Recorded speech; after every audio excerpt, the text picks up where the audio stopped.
Welcome to the deep dive. Today, we're diving into something significant that you shared with us a major announcement from the UK government about welfare. That's right. We're taking a closer look at the details around these planned welfare cuts. Quite a large sum involved, about £5 billion. £5 billion. Yeah, that definitely catches your eye. And this material you sent over, well, it gives us plenty to dig into.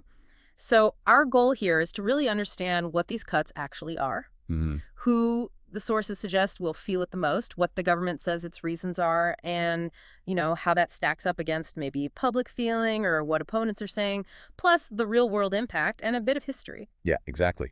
We'll be going through the key points in these papers to figure out what it might mean for, say, working families, people out of work, disabled people, housing support too, and, well, the whole welfare system, really. And weighing up those arguments we see in the material fiscal responsibility versus the social cost. Precisely. Okay, let's dive right in then. The announcement itself.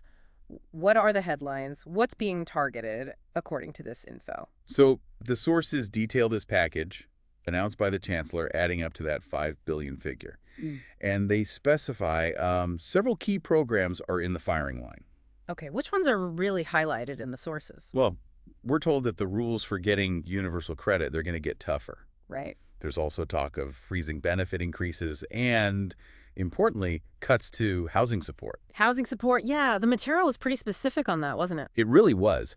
The reports you shared mentioned the local housing allowance, the LHA, being cut back in some places. And they named names. They did. They specifically pointed out the Southeast and London as areas where these cuts are particularly noted. So it's not just a flat cut across the board. It's specific changes, specific programs, even specific regions. What's the government's stated reason for doing this based on the material? Well, according to the information we have here, the aims are put forward as needing to, quote, rebalance the economy Okay. and also to incentivize work. Right. And the timing, is this all happening right away? Not quite.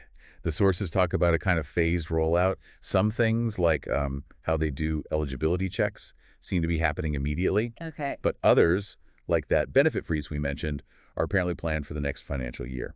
Right, okay. So some things now, some things coming. Now, obviously, changes this big affect real people.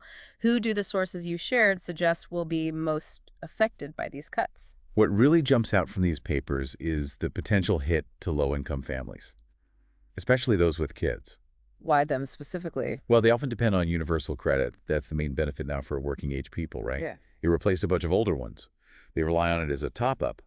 And the sources say these top-ups are being capped or reduced because the criteria are getting tighter. Makes sense. Families already stretched, feeling it most. Any other groups mentioned? Yes, disabled people are also specifically highlighted in the sources.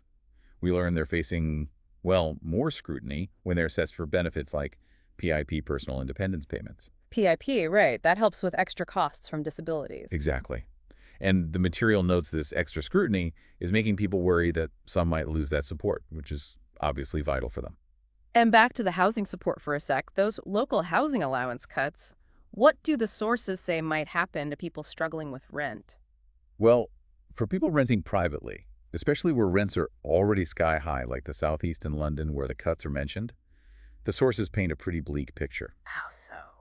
They suggest these cuts could push people into serious debt or even, make them homeless. The analysis really stresses this isn't just numbers on a page.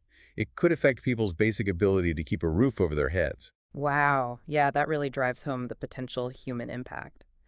Okay, let's look at the politics of it. We heard the government's aims, rebalancing the economy. What's the wider justification given in the sources? Why are they doing this now? The rationale presented seems to focus a lot on fiscal pressures. The sources point to the economy after COVID and, of course, inflation being major factors. So it's being framed as like a necessary evil because of the current economy. That's the impression given. They argue these cuts are crucial to cut government borrowing and mean they don't have to raise taxes. It's positioned, like we said, as part of getting people back to work. Okay, but how does that square with what the sources say about public opinion? Do people generally agree with cutting welfare at the moment? Actually, the polling mentioned in the material suggests the opposite. It reports strong public backing for the welfare safety net. Really? Yeah, and the analysis in these sources basically says the optics of cutting benefits when inflation's high and energy bills are through the roof, Well, they're not great, politically speaking. Ah, okay, now this is interesting. If the public mood, according to the sources, isn't really behind this, what's the reaction been like from, say, opposition parties? Well, based on the reports you sent, it's been pretty fierce. Labor, for example, is quoted using really strong words, calling the cuts morally indefensible. Morally indefensible. That's strong stuff. Good. Any other reactions noted? Uh-huh. The Liberal Democrats are reported as warning this feels like a return to austerity. Drawing that comparison. Exactly, Right. comparing it directly to those earlier big cuts. And up in Scotland, the SNP has raised worries too, suggesting these UK-wide changes might clash with Scotland's own welfare powers, the devolved ones. Yes, pretty sharp criticism from various sides. Was there anything in the sources about maybe legal challenges? Yes, that's definitely mentioned. It's especially about the changes affecting disability benefits. Ah, yeah. The material says campaigners are already talking to lawyers. The argument they're looking at is whether the changes might actually break the Equality Act, the law against discrimination. Right, so a potential legal battleground there, especially around disability support. We've talked figures, groups. But these sources also had some specific stories, didn't they? Examples that make it more real. Yeah, and they're quite powerful. One piece describes a single mom in Manchester Hmm? who, facing these potential cuts, is literally looking at having to choose between heating her home or buying enough food. Gosh, that just puts it in stark terms, doesn't it? It absolutely does. And there's another example, a disabled man in Bristol, who the sources say is just terrified about being reassessed for his benefits, worried he'll lose the support he depends on. Terrified. Yeah, those stories really hammer home that this isn't just policy talk. It's about, as one source put it, lives, families, futures. Exactly. And that brings us neatly to another point raised in the historical context. Hmm. How does this stack up against things we've seen before?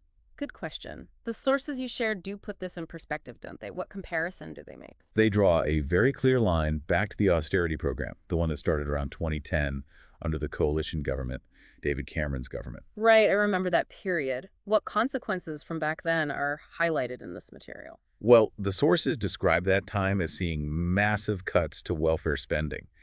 And the results mentioned include a big rise in poverty, much greater reliance on things like food banks. Yeah. And the material points out that the effects of those earlier cuts are actually still being felt today by a lot of people. So the argument in these sources is basically that this feels like austerity part two. Pretty much. One view presented is that this current plan looks very much like a repeat of that, maybe just, dressed up in different language like fiscal prudence instead of just saying cuts. Fiscal prudence, austerity. Yeah, the words themselves are definitely part of the debate.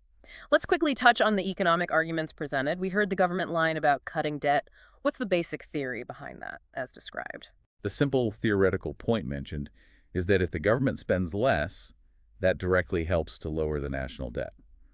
Straightforward enough. Okay.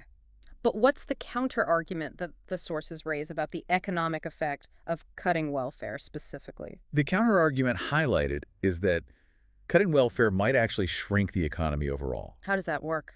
Because people most affected by benefit cuts, generally lower income groups, they tend to spend pretty much every penny they get, mostly on essentials. They don't save much of it. So taking money out of their pockets means less spending in shops, less demand. That's the idea presented. The sources suggest this could have a contractionary effect, basically slowing the economy down because less money is circulating, especially from those most likely to spend it straight away. Hmm. The material kind of frames this whole approach as a gamble, and one where, according to the analysis, the poorest people end up carrying the most risk. A gamble hitting the most vulnerable hardest. Right. Lastly, you mentioned some early public reactions beyond just polling numbers. What do the sources say about that? Yeah, they note there's already been some visible reaction on the ground. They specifically mention protests happening. Whereabouts? Demonstrations in London and Glasgow were mentioned in the material. Okay, so people literally out on the streets already. Anything else? Yes. It also notes that online petitions are picking up steam and different groups are making their voices heard. Unison, the big trade union, is specifically mentioned as reacting strongly. Okay, so clear public action, organized groups pushing back, that's already happening according to this material. That's what the sources indicate, yes. Right, so let's pull this all together. We've dug into the sources you shared on these £5 billion UK welfare cuts, looked at it from, well, quite a few angles. Mm-hmm. We've covered the specific cuts planned, the different groups the material says are likely to be affected, the government's reasoning, the very strong pushback from opposition parties. Those really personal stories showing the human side, the echoes of past austerity, the economic debate around it. And that initial public reaction we just talked about. Yeah, it's clear from reading through all this material that it's a really complex issue with potentially huge consequences. And, as the sources themselves suggest, what happens next, how these cuts actually play out, whether they get changed, might really depend on public pressure and, well, political will. Which leaves us with a final thought, really drawing from the material's own reflections for you, the listener, to think about after this deep dive. These sources suggest public pressure and political will could be key. Based on everything we've just unpacked from the material you shared, what do you make of that?